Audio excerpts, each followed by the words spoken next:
Bonjour, alors aujourd'hui c'est une vidéo totalement différente que ce que je fais d'habitude, mais enfin de toute façon sur cette chaîne là il y a tout plein de vidéos différentes. Alors aujourd'hui je vais vous montrer comment on fait un gâteau, un brownies au chocolat, dont j'ai beaucoup l'habitude de faire, c'est un petit peu ma spécialité. Il est très très bon par rapport à ce que les gens qui goûtent mon gâteau disent. Donc pour les ingrédients c'est assez simple, vous aurez besoin de 4 jaune d'œuf. Vous rajoutez aussi les blancs, mais je précise bien jaune d'œuf parce que parfois dans un seul œuf il y a plusieurs jaunes. Donc ça se compte bien en jaune d'œuf. Parce qu'imaginons que dans votre œuf il y ait 2 jaunes, et ben au lieu de mettre du coup 4 œufs, vous en mettrez 3. Parce que du coup ça fait 2 œufs plus 2, donc ça fait 4. Donc c'est bien en jaune d'œuf. Ensuite, il faudra également 80 g de farine. Ici, donc ce n'est pas de la farine de maïs, de blé, peu importe. C'est de la farine d'épeautre, simplement parce que je n'avais plus de farine de blé. Il vous faudra également 150 g de beurre et 125 g de sucre. Ainsi, bien évidemment, qu'une tablette de 200 g de chocolat et une tablette de chocolat blanc. En soi, vous n'êtes pas obligé de mettre le chocolat blanc, mais ça, c'est un ajout qui fait que c'est très bon. Très bien. Donc, on va d'abord commencer par casser la tablette en carré. Et on va mettre tout ça dans un grand saladier. Un grand saladier que voilà.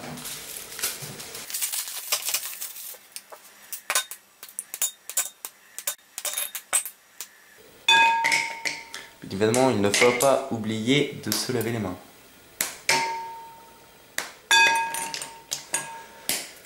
En soi, dans le four, après les bactéries sont tuées, mais bon, ça fait une asepsie supplémentaire, c'est très bien.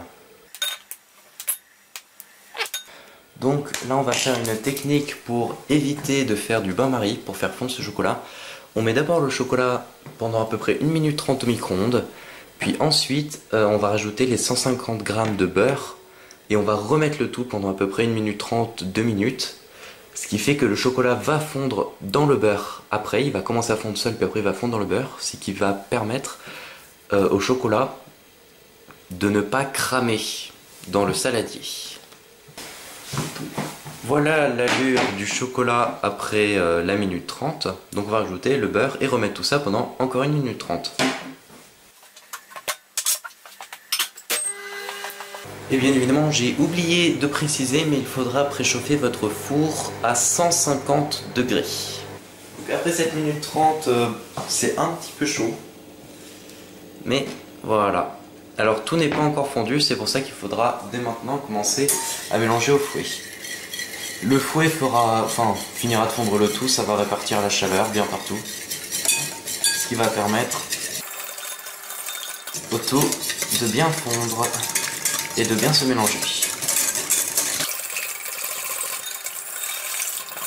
Alors essayez d'être rapide parce que c'est plus facile pour les ingrédients de se mélanger lorsque la pâte est encore chaude.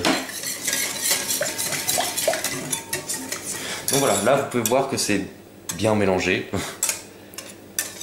Il n'y a plus un seul grumeau, enfin il n'y a pas de grumeau en soi avec le beurre, il n'y a plus un seul grumeau.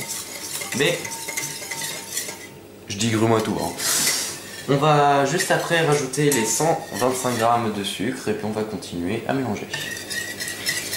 Donc la technique c'est juste rajouter petit à petit. Comme ça c'est plus simple pour mélanger. Avec le sucre il n'y a pas énormément de problèmes, hein. C'est surtout avec la farine qu'il faudra faire ça. Et puis on mélange bien. On fouette ça.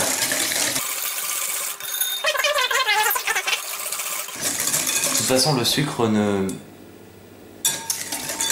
se dissout pas. Hein. Dans le chocolat, le sucre se dissout très peu.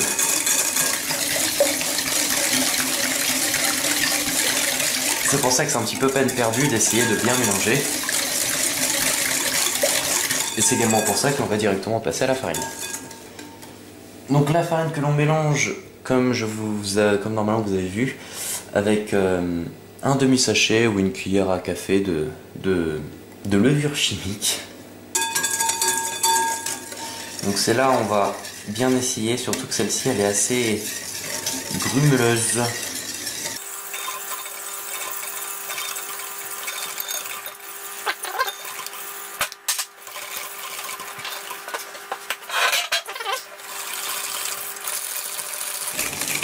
Donc là vraiment vous aurez un aspect beaucoup plus pâteux, ce qui est parfaitement normal.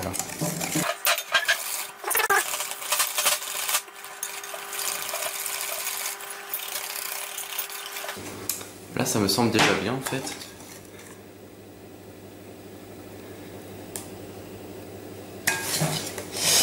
Pas spécialement l'air d'avoir de grumeaux, ce qui est un point très positif.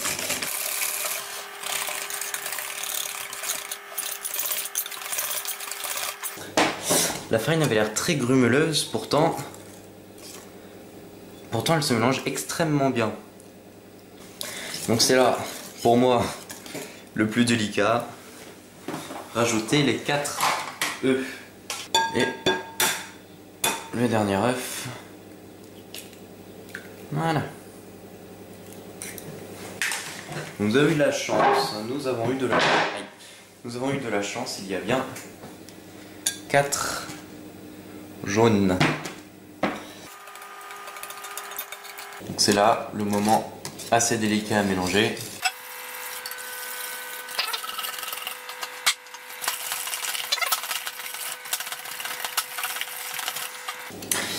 Mais justement en fait le sucre sent très bon. Le sucre se mélange avec le blanc de l'œuf. Donc c'est pour ça que après avoir mis le blanc, bien la pâte semble beaucoup plus homogène. Ce qui est bien évidemment ce que nous recherchons. Ok. Donc maintenant voyons voir la texture de la pâte. Elle est parfaite. Pas un seul grumeau. Elle est nickel. Donc la farine de... J'ai encore oublié le nom. La farine d'épeautre, je valide. Ça m'a l'air même encore mieux qu'avec de la farine de maïs, vous voyez. Franchement, de la farine d'épeautre, ça fait de super pâtes. De superbes pâtes. Bien. Donc maintenant, nous allons chercher le plat. Donc pour ce type de gâteau, je conseille 2 plats. Des plats en terre cuite, c'est le mieux d'après moi. Soit un plat rond, comme cela, si c'est simplement pour la famille, hein, donc là ça c'est mon cas. Ou alors si c'est pour faire beaucoup de parts, je vous conseille un plat assez rectangulaire, plutôt grand, comme ça. Parce que ça permet de faire beaucoup plus de gâteaux, enfin, bah non, ça fait la même quantité. Ça permet de faire beaucoup plus de... Enfin, une surface plus grande, donc il y aura des parts plus grande entre guillemets. Mais voilà, donc moi je vais faire avec ce gâteau là, avec ce plat là. Bien, donc nous arrivons sur le moment galère. Let's give the thing.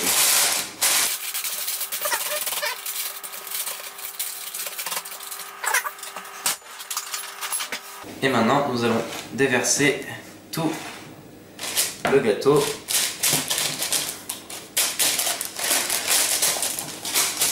dans son cercueil.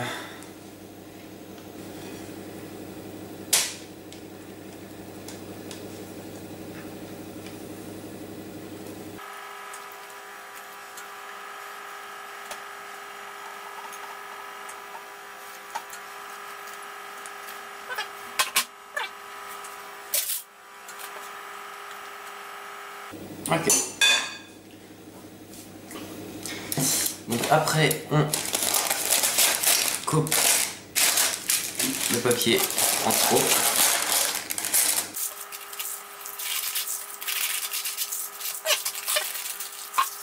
Alors c'est là où on va s'occuper du chocolat blanc. Donc on va couper le chocolat blanc en carré comme d'habitude.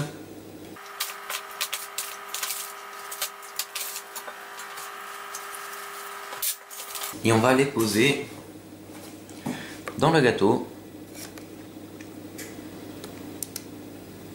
On va essayer de les répartir de manière plutôt équitable.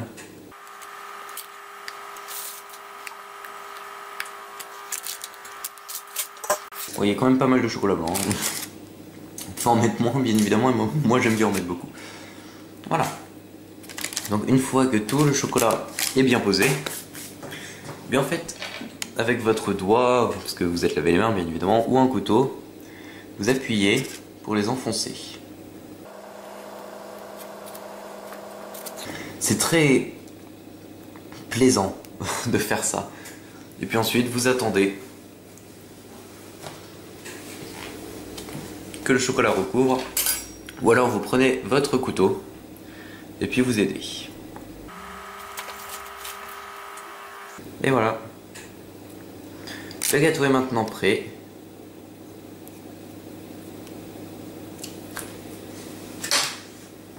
On le met au four. Donc je le rappelle que le four est bien préchauffé à 150 degrés. Et on met notre gâteau au four.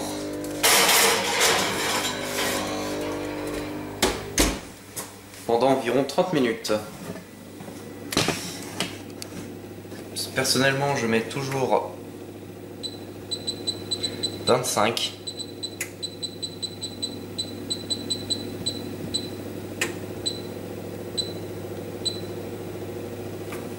En fait, je mets 25, puis après je laisse pendant 5 minutes de plus le gâteau dans le four. Voilà.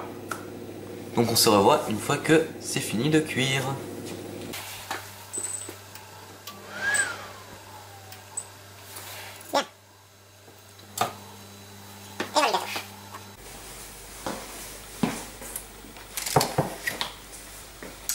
Donc voilà pour ce brownies. Pardon. Voilà pour ce brownies au chocolat blanc et noir. Vous pouvez le manger froid ou chaud, mais personnellement je le préfère plutôt froid. Je le trouve meilleur froid.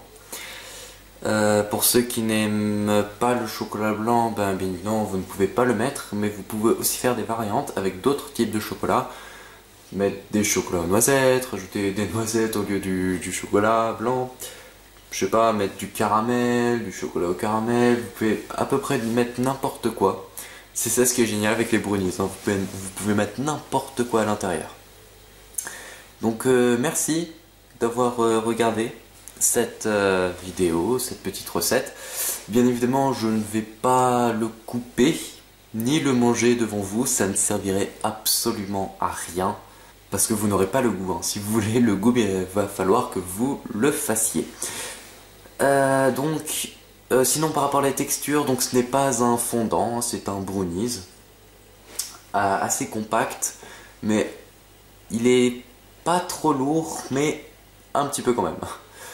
Donc essayez de faire plutôt des petites parts, coupez-le en 8 et ce sera bien suffisant, ou alors en 6 si vraiment vous êtes un gros gourmand. Bien, merci beaucoup et d'avoir regardé cette vidéo. Au revoir.